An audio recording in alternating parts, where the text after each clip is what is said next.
Uncovering new information in a baffling mystery. Tonight we're taking a closer look at the discovery of a mummified body found in a Pontiac garage. Now, we broke this story about 3 weeks ago. The body believed to be that of the homeowner who may have died 6 long years ago. But so far it just can't be confirmed, and there are still so many unanswered questions. 7 Action News investigator Jim Kurtzner on the case tonight. The shocking case still does not add up. Is it death by natural causes, murder, or suicide? We may never have the kind of forensics or the kind of information that can say for 100% sure this is what happened. It's not just a whodunit, but also a who is it? My first priority here is to identify the body. The mummified remains are here inside the cooler at the Oakland County Medical Examiner's office. Out of respect, we are not taking you inside.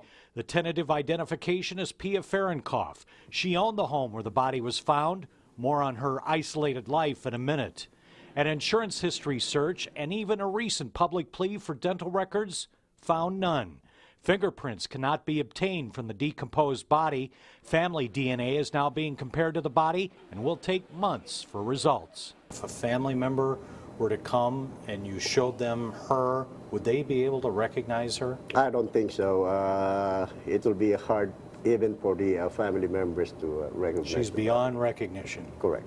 The second priority in the case is cause of death. As far as they can tell with the limited condition of the body, no signs of trauma, but also no way to test organs for a natural death, poisoning, or suicide. Most probably the case will be undeterminable. This mystery might have gone on a lot longer, except the house was foreclosed and the bank sent someone here to check it out. After doing a walkthrough inside the house, the man came to the garage, and that's when he made the gruesome discovery, the body in the back seat of the Jeep. The family said they loved her and she loved her, and we're not disagreeing with that at all, but we do know that there was no contact for a significant period of time. Here's what investigators have established. The money in Pia's bank account ran out. It automatically paid all of her bills.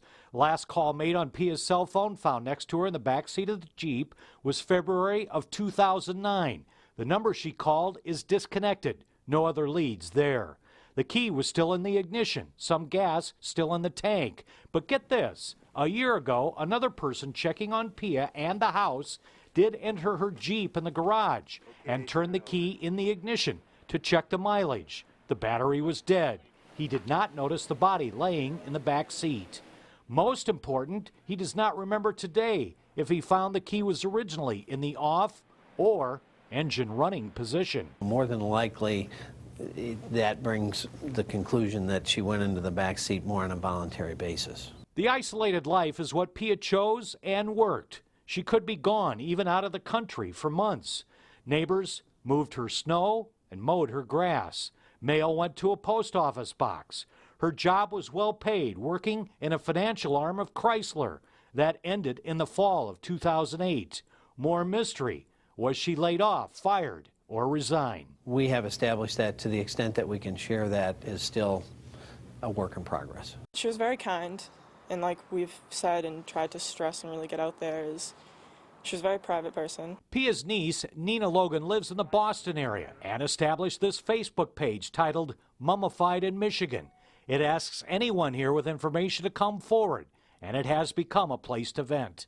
Nina writes, she was well loved by all of her family, and though we lost contact, that was due to the amount of traveling she had to do for work and the fact that she liked her privacy. We believe this was a murder, and we want answers. So do investigators, but they may never be found. Jim Kurtzner, 7 Action News.